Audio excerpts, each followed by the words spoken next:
आज 10 साल के बाद आरसीबी ने चेन्नई में अपने उनके घर में शिकस्त दी है।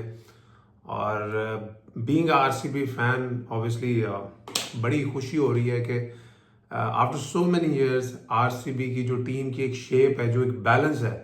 हमने हमेशा आरसीबी को मोस्टली बैटिंग डोमिनेटिंग टीम देखा है, लेकिन अब जिस तरह से टूर्नामेंट के स्टार्ट में उनकी बॉलिंग परफॉर्म कर रही है, मुझे देख के बड़ी खुशी हो रही है। बिकॉज मैं नॉर्मली आईपीएल पे कभी वीडियोस नहीं बनाता, ट्वीट्स नहीं करता। इसका ये मतलब नहीं है कि मैं आईपीएल को फॉलो नहीं करता। आईपीएल की मेरे फॉलो करने की सबसे बड़ी वजह विराट कोहली है। बिकॉज हमारी जनरेशन में ही has always been a one जिसको हमने हमेशा लुकअप किया, बहुत प्रेज किया और उससे बहुत ज़्यादा इंस्पिरेशन ली। और जब विराट कोहली का मैं करियर देखता हूँ कि he has achieved so much in his life, चाहे वो 82 हंड्रेड्स हो इंटरनेशनल क्रिकेट में, हाईएस्ट नंबर ऑफ हंड्रेड्स हो वनडे क्रिकेट में, उसके बाद T20 वर्ल्ड कप चैंपियन वो बने हुए हैं, 2 चैंपियंस ट्रॉफी उन्होंने जीती हुई है, 2011 का 50 ओवर वर्ल्ड कप उन्होंने जीता हुआ है, टेस्ट मैचेस उन्होंने अपनी कैप्टनसी में अपने पास रखते हैं। अगर एक ट्रॉफी वो जो अपनी कैबिनेट में चाहेंगे वो होगी आईपीएल।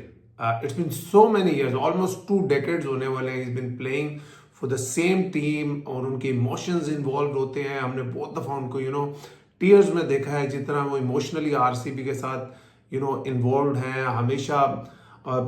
कई दफा 2016 में फाइनल में आरसीबी आई और तब से मैं आरसीबी को बड़ा क्लोजली फॉलो किया और हमेशा कहीं ना कहीं मेरी बेस्ट विशेस और दुआएं आरसीबी के साथ रही हैं, only because of Virat Kohli. और इस दफा एक लास्ट ईयर भी हमने देखा था कि आरसीबी शुरू में बहुत बुरा खेली, हारी हारी हारी, फिर जीतना शुरू किया, प्लेऑफ्स तक क्वालिफाई किया, फिर प्लेऑफ्स में हार गए।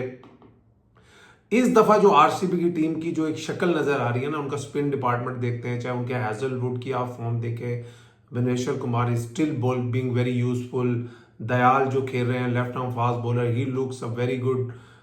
2-3 साल से वो अब आरसीबी में खेल रहे हैं तो वो भी ऐसा लगता है कि वो ऑन करते हैं। शर्मा जो लेग स्पिनर आए हैं, ही लुक्स गुड। तो ओवरऑल जो टीम का बैलेंस है, और आरसीबी एक वाहिद टीम है मेरे ख्याल में इस वक्त आईपीएल में जिनका जो रिकॉर्ड है वो away from the home in the recent past ज़्यादा अच्छा है। क्योंकि जब आप जाते हैं बेंगलोर में तो वहाँ पे छोटी बाउंड्रियाँ हैं और कभी भी जो बॉलिंग है वो इनकी स्ट्रेंथ नहीं रही। आपको एक बात, जब बैटिंग ट्रैक्स पे आप खेलते हैं, जब छोटी बाउंड्रीज वाले ग्राउंड्स में आप लोग खेलते हैं, हमेशा वो टीमें आपको डोमिनेट करती नजर आएंगी। मेरा तो मानना है T20 क्रिकेट में लोग इसको बैटिंग फ्रेंडली बोलते हैं। मैं हमेशा मानता हूँ कि जिस टीम की, क्योंकि ये वो T20 वो गेम है जिसमें आपको भाई चौके छक्के लगने ही लगने हैं। आप जो टीम कम कुट खाएगी वो जीत जाएगी। इसलिए मैं हमेशा इस बात पे एम्फसाइज करता हूं कि जिस टीम की bowling lineup according to the conditions अच्छी होगी उसके जीतने के चांसेस बढ़ जाते हैं। और अगर आज की पिच पे भी देखें, जिस तरह की वो पिच, मुझे ना बड़ी टिपिकल शारजा टाइप पिच लग रही थी, जहां से लेंथ बॉल को मारना मुश्किल होता, थोड़ा बाउंस ऑब्वियसली शारजा से ज्यादा था। यही एक वजह है where the Indian cricket has gone up so much कि आप जब बेंगलोर में जाते हैं आपको डिफरेंट विकेट मिलती है, चेन्नई में डिफरेंट होती है, कोलकाता में स्पिन मिलेगा, चेन्नई में स्पिन मिलेगा। आपको एक वेन्यू में 2 से 3 डिफरेंट काइंड ऑफ पिचेस मिलती हैं, बाउंस मिलता है, घास मिलती है, स्पिन मिलता है, रड़े मिलते हैं। तो ये this is the one of the reason their cricket is improve so much. On the other hand जब हमारी पीएसएल होती है तो मोस्ट ऑफ द कराची में आपको थोड़ा बहुत स्पिन मिलेगा, बाकी मोस्टली वेन्यूज में आप खेलोगे आपको सिमिलर काइंड ऑफ पिचेस मिलेंगी। एनीवे आरसीबी ने पहले बैटिंग की 196 on that wicket. I always thought that was a way too much. 196 उस पिच पे, जिसने भी मैच देखा है, विराट कोहली भी जब ओपन करने आए, ही नेवर लुक्ड कंफर्टेबल। जो उनके हेलमेट में भी बॉल लगा, he edged a lot of balls, उनकी थाइस पे बॉल लगे, पैड्स पे बॉल लगे, he was just fighting through. और उनकी हेल्प की फिर सॉल्ट ने, I think he played a very good cameo, जो 16 बॉलों पे 32 रन किए। फिर जो वो पेडिकल आए, उन्होंने भी एक कैमियो खेली, उन्होंने भी 14 बॉलों में 27 किए। तो कहीं ना कहीं थोड़ा कंफर्ट जोन देने की कोशिश की, मगर विराट कोहली का आज दिन नहीं था, उस तरह वो कंफर्टेबल लगे नहीं, बट स्टिल फाइट किया उन्होंने। पेडिकल के साथ भी, सॉल्ट के साथ भी, उसके बाद पाटीदार के साथ भी एक पार्टनरशिप लगाई। रजत पाटीदार जो कि जिनको आरसीबी ने अभी कैप्टन बनाया गया, क्या प्लेयर है ये बंदा। मैं कहता हूं जितना खूबसूरत ये बंदा खेलता, मैं इसको last 2 years I been following him, इतना खूबसूरत प्लेयर मुझे नहीं पता why he is not in Indian setup. जितना खूबसूरत और एफर्टलेस ये बंदा खेलता है, यू नो हिज बैटिंग इस तरह के बैट्समैन है कि जिसको आप सारा दिन भी देखते रहो ना, आप बोर ना हो। इट्स सो प्योर, इतना pure timer of the ball, इतने लंबे छक्के मारता है, there is absolute nothing slogging about it. और प्योर क्रिकेटिंग शॉट्स के साथ, मैं जब पाकिस्तान की भी T20 क्रिकेट की रीबिल्डिंग की बात करता हूँ तो मैं यही बात करता हूँ।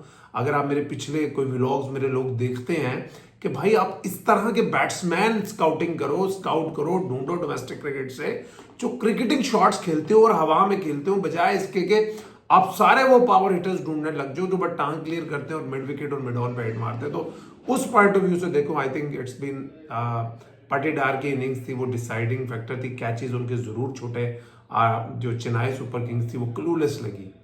वो सिर्फ वो खुद को ब्लेम कर सकते हैं, जिस तरह की उन्होंने बॉलिंग की, जिस तरह की उन्होंने फील्डिंग की और बाद में जिस तरह से ऑब्वियसली उन्होंने बैटिंग की, बिल्कुल क्लूलेस लगे। रविंद्रा ने 40 आउट की इनिंग्स खेली, मगर कोई इंटेंट नहीं थी, कोई शुरू से ही from not even for a 1 over Chennai Super Kings लगी कि you know they can give a tough call to RCB. They bowled with the plan. Hazlewood ने जो you know is been brilliant for RCB with the new ball, 2 wicket ली। Bhuvneshwar Kumar still bowling quite well, swinging the ball both ways, उन्होंने भी wicket Lee.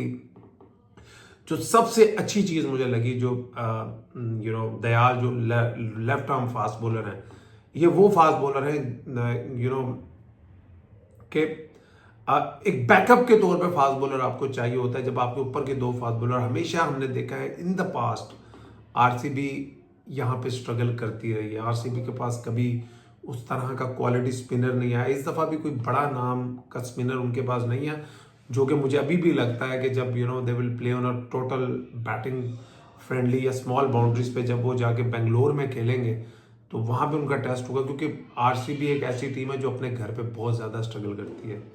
Last year there winning ratio was less than 50% और अपने away from home वो ज्यादा जीते हैं। और ओवरऑल भी जो उनकी winning ratio at their home है, इट्स अबाउट 50 और जस्ट लेस देन 50%, जो कि बहुत कम है। जो मोस्टली बड़ी team, this is I think the big reason कि ये लोग कभी भी आईपीएल नहीं जीत पाए। आप जितनी भी लीग्स की बड़ी टीमों को देखते हैं ना, वो अपने घर में डोमिनेट करती हैं। जब चेन्नई सुपर किंग्स का अपने घर में रिकॉर्ड देखते हैं ना, दैट्स मोर देन 70%।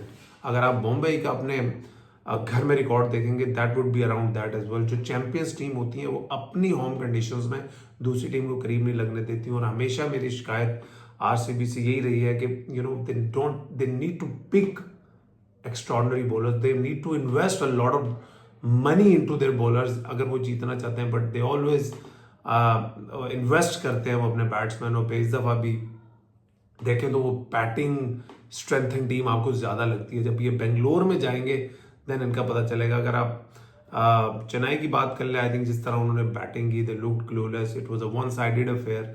और चेन्नई को उनके घर में वन साइडेड मैच में हराना ये कोई आसान काम नहीं है।